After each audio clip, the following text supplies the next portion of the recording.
Beredar video memperlihatkan sebuah keluarga mogok di jalanan gelap. Untung saja seorang supir truk berinisiatif memberikan penerangan dan mengikuti arah jalan keluarga tersebut dari belakang.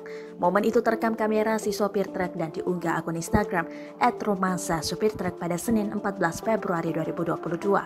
Dalam video, nampak keluarga yang terdiri dari ayah dan ibu berjalan kaki, sedang anaknya naik di atas motor sambil didorong ayahnya. Mereka mogok di jalanan sepi dan gelap. Diketahui jalanan tersebut PTPN 4 yang mereka lalui itu gelap dan tidak ada pencahayaan sama sekali. Atas inisiatif sang sopir, ia memberikan penerangan jalan pada keluarga tersebut agar mereka mendapat pencahayaan dan merasa aman. Warganet pun memberikan pujian pada sang sopir tersebut.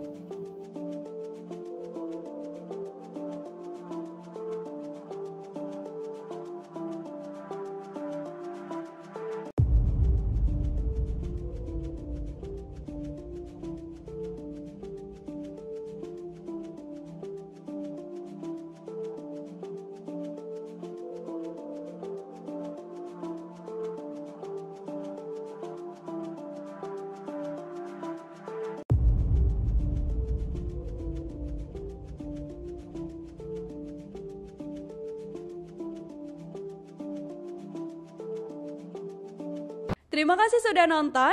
Jangan lupa like, subscribe, dan share ya.